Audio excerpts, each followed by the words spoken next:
रामकृष्ण हरी माऊली. नमस्कार शेतकरी बंधूंनो, मी पूनम पाटील आपली शेतकरी राजाची कन्या या मराठमोळ्या यूट्यूब चॅनलवर आपल्या सर्वांचं अगदी मनापासून स्वागत करते. तर मंडळी, आजचा हा व्हिडिओ बनवण्यामागचं कारण असं की आज आपण आलेलो आहोत मालेगाव तालुक्यातीलच नव्हे तर नाशिक जिल्ह्यातील सुप्रसिद्ध गायनोकॉलॉजिस्ट डॉक्टर श्री पंकज पगारे सर यांच्या शेतात. सर नमस्कार. तर मंडळी, आपलं या सरांचं छोटंसं खूप छान सुंदर असं फार्म हाऊस आहे.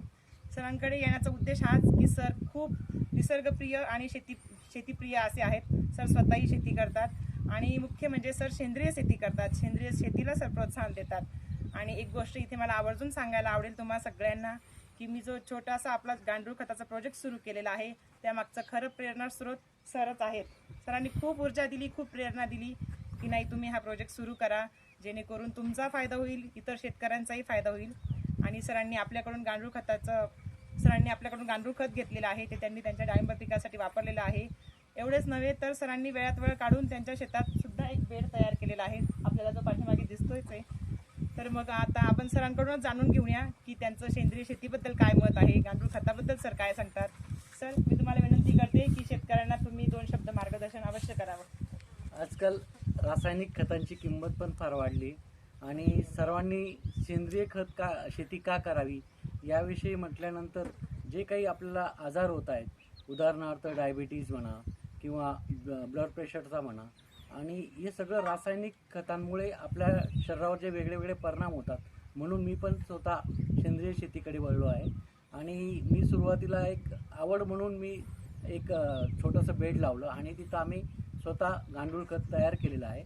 त्याचं एकदम छान गांडूळ खत आता तयार झालं आहे. आम्ही तुम्हाला ते प्रत्यक्ष व्हिडिओमध्ये पण दाखवतो.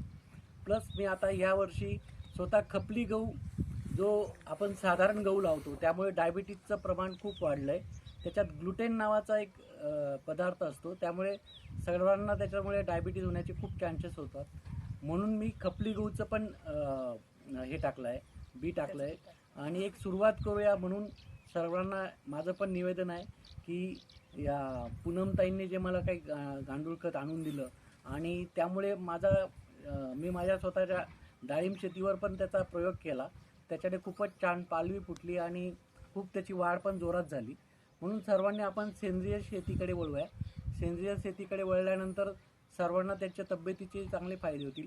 प्लस सेंद्रिय शेतीला वेगवेगळा भाव पण आपल्याला मिळेल अशी मला आशा आहे.